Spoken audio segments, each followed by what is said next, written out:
Você já percebeu como seu filho parece não conseguir largar a tela?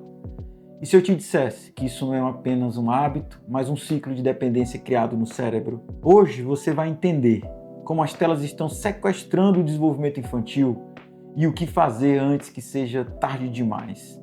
Num vídeo como esse, o que mais gera desespero é ver o quanto que a criança ela se transforma, né?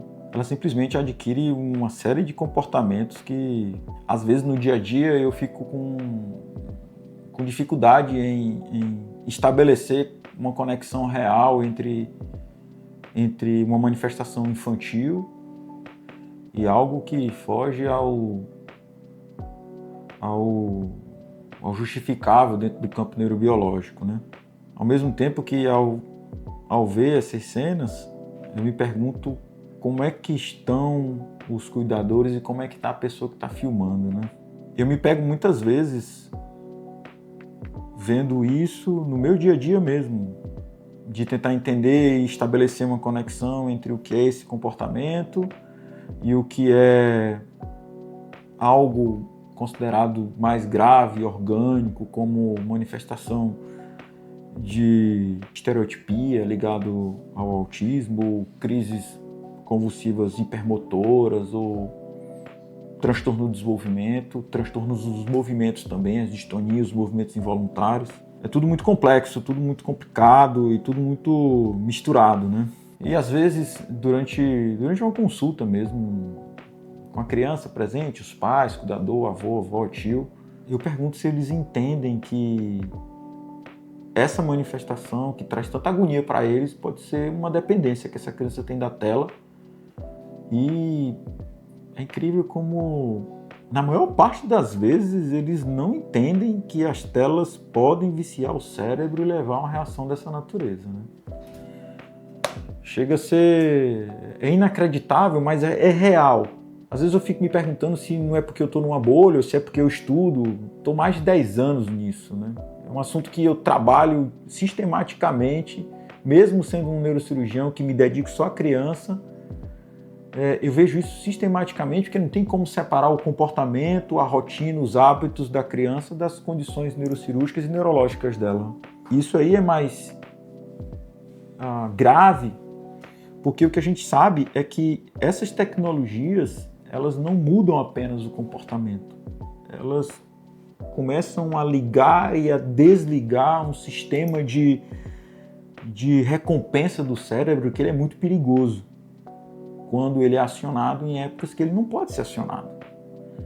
Se eu pegar o cérebro de uma criança que ele é um cérebro muito instintivo, ele é muito baseado nos estímulos que ele tem do dia a dia, do cuidador, ambiente saudável, sono, alimentação, brincadeiras, ficar ao ar livre, e eu começo a interferir essa rotina com tecnologias e luz. A luz de LED, que é uma luz que faz parte do nosso dia a dia, mas que o cérebro da criança ele não está preparado, porque ele não tem maturidade para filtrar o que essa luz faz. E o que a gente sabe é que essa luz brilhante, de alta intensidade, de alta frequência, ela faz com que exista uma desregulação na produção de dopamina, na forma com que essa dopamina é utilizada. A dopamina, gente, não é um hormônio, porque ela age e é produzida dentro do cérebro. Ela é um neurotransmissor, um transmissor de... Ela é liberada dentro do cérebro para transmitir mensagens que são enviadas de áreas para outras áreas, no caso da dopamina, relacionadas ao prazer. Aquele prazer mais imediato, né? O prazer que a gente tem quando a gente ganha um presente, ou um prazer que a gente tem quando come uma coisa muito gostosa, ou um prazer que a gente tem, por exemplo, relacionado à atividade sexual. Mas no caso das crianças, é muito mais complexo essa liberação de dopamina através desse circuito, porque é uma dopamina que a gente considera muito barata. Barata porque é preciso pouco esforço meu para ela vir. Enquanto que o desenvolvimento infantil ele precisa estar pautado em brincar, em atividade física, viver ao ar livre. E isso gera muito prazer na criança, isso gera muito prazer também em nós, na criança, mais ainda. Quando eu coloco essa criança em contato com tela digital, seja celular, tablet, ela consegue isso sem movimentação, ela consegue isso parada. E o pior disso é que essa dopamina ela vai se esgotando. Quem nunca viu, a criança começa primeiro com 10 minutos, depois com 20, depois só se satisfaz com 40, com 1 hora assistindo, 2 horas, 3 horas, 4 horas. Isso porque essa dopamina ela vai perdendo valor. Aí eu preciso cada vez mais tempo para poder atingir o mesmo resultado que eu tinha antes. Também é barata porque ela não vem com as outras coisas que são importantes, que são outros neurotransmissores, serotonina, ocitocina, endorfina. Esses outros, eles também são liberados em atividades físicas, ao ar livre, em encontros sociais, nas relações interpessoais que estão ligadas aos sentimentos, no amor. E são esses outros neurotransmissores que fazem com que a gente tenha uma vida mais saudável. Quem nunca viu, por exemplo, depois de um tempo de tela, você, como no vídeo que a gente estava vendo, você tentar tirar o celular, o tablet de uma criança, ela fica irritada, agressiva, ela fica impaciente, não aceitar ou não, ficar cada vez mais ansiosa, o sono cada vez mais agitado. Isso é muito dia a dia que a gente vive aqui no trabalho, né? Depois de um tempo, esse circuito ele vai se transformar em dificuldade na escola, não está conseguindo aprender direito, o que aprende esquece, concentração também vai embora, porque todas são áreas que se relacionam, né? As áreas das emoções primárias, mais instintivas, se relacionam com as áreas da compreensão, do comportamento, que também se relacionam com as áreas da memória, as memórias de curto prazo, memórias de longo prazo. A gente esquece que esse cérebro da criança, ele é muito parecido com o nosso cérebro. Na verdade, ele é muito melhor que o nosso cérebro, porque ele está livre de todas as coisas que a gente colocou em cima.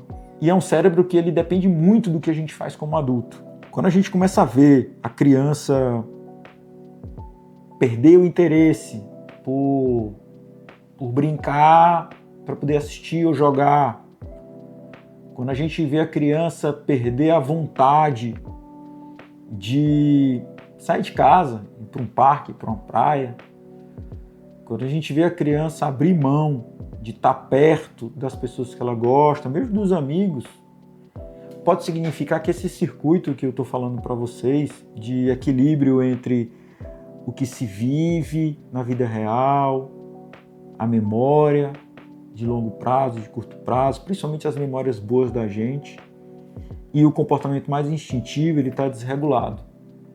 Isso, antes a gente achava que era um pouco menos grave, porque só parecia que era algo relacionado a comportamento. Depois a gente viu que era um pouquinho pior, porque a gente via que os circuitos estavam desequilibrados, esses circuitos que eu falei um pouco antes para vocês. E hoje a gente viu que não é só isso, né? O cérebro dependente, o cérebro viciado, seja em jogos de azar, seja em internet, seja em qualquer outra coisa, álcool, drogas, ele funciona também um pouco parecido com o cérebro dependente de tela, né? Diminui de tamanho. E o que a gente tem visto é estudos cada vez mais consistentes que mostram que áreas do cérebro vão diminuindo. O cérebro também globalmente diminui dessas crianças. E existe uma relação entre cérebro menor e perda de inteligência. Agora que você já entendeu como as telas afetam diretamente o desenvolvimento do seu filho, na próxima aula vamos falar sobre a solução. Como reduzir o uso das telas sem gerar crises de abstinência, birras ou resistência. E mais, como criar um ambiente favorável para que a tecnologia seja apenas uma ferramenta e não um vício. Te vejo por lá. Clique no link da bio e entre no meu grupo de WhatsApp. Lá eu vou te explicar como o curso Menos Tela Mais Infância funciona e te entregar muito conteúdo de qualidade para você aplicar com o seu filho.